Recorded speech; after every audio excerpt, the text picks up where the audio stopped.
So given the legs a rest after yesterday's workout, we're going to start, again, 3 blocks today, so A, B and C. Going to start with our pike push-ups first. Okay, if you can't do these, you can do kind of a walkout variation. As you can see, it's still a work in progress for me here. So I'm just going to work with kind of just about where my limits are in this one, so 5 repetitions. And that's done. If you can do a bit more of these or a few more of these, then go for it. Or else do our walkouts. Instead of doing the press, walk out to a push-up position and back to a pike position. As an alternative, what we can do if you have a weight that's sufficient, we can do a clean and push press. So either a dumbbell or a kettlebell, hang clean, tuck the elbow under. Key on this one, I see a lot of people is to try and get the dumbbell really high on the clean portion, and the dumbbell kind of comes back up and over and catches them on the wrist.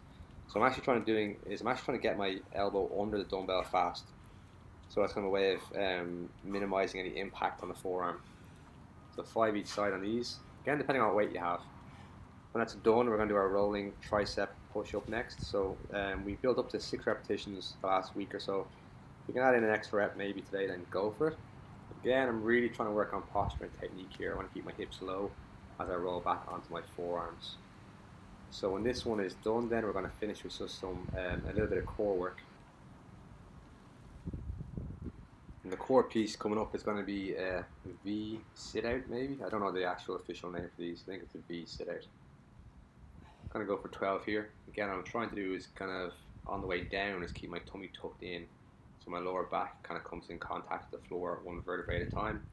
Shoulder blades don't touch the floor really. It's almost coming into a hollow position and back up again. So I'm using my knees to pull myself up. So part B, or the second block, we're going to start with our row, kettlebell or dumbbell row, 3-point row. We're going to go for, again, 12 to 15 repetitions on each arm, depending on what weight you have.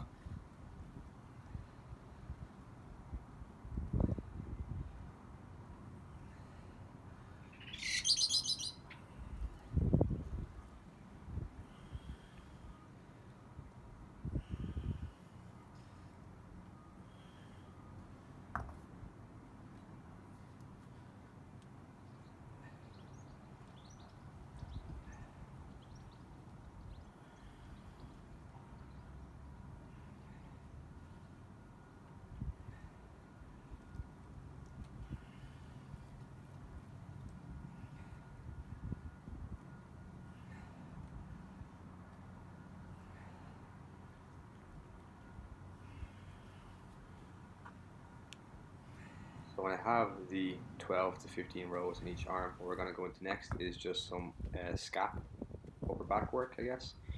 So these are the prone presses or scap presses here. So again, if you have a band, you can do this too. Dowel, just have some kind of broom stick thing going on here. So I don't want to be looking for elevation through the lower back here. I want to try and look for elevation through the scapula, so I'm pulling my shoulder blades back. So bottom position here, it's almost like a behind the neck press really, I guess, or like I'm almost loading up a bar like I'm squatting. So on the upper traps, I don't want to bring the bar down to like the middle of my shoulder blades. And I think when some people have bands here, they almost straighten their arms in the bottom position, which I'm not looking to do. So again, it kind of almost looks like a behind the neck press. Really getting the elevation through the shoulder blades and the upper back. It's going to be 10 repetitions of these. And when they're done then for the core piece in this block, we're going to just come on to the hollow hold. The hollow hold is challenging enough here, so I'm just doing 20-second hold. So my lower back is the only point of contact with the floor ideally. Pointing my fingers away, my toes away. So I don't want to have my kind of arms or my legs kind of much higher than each other. So roughly, my arms are a little higher here, but in around the same distance, pushing the lower back hard into the floor. The third block is going to start with our Deadbug with the 1-arm press. Again, I'm sticking with the 8 repetition range here. We can go for 10 repetitions if I want to increase the volume on last week. So lower back is pressed hard into the floor. 8 reps each side. When that's done, we're going to go on to a slightly different exercise here. The next one is balance work, really. So I'm not really sure what these are called, but we call them like pass unders, possibly single leg pass unders.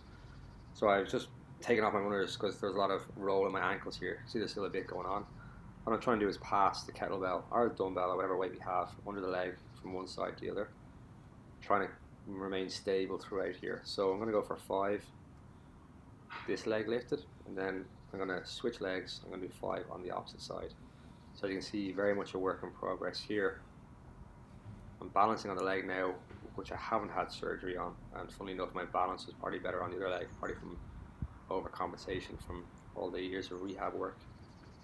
So trying to keep my knee high enough here, level ideally with the thigh, dropping slightly. I'm going to go 5 each side, and that's done. Then the last bit's just some mindless fun. We're going to get some bicep curls, so single arm curls, 12 to 15 on each arm, and that is block C, or the third block, 3 rounds for each block.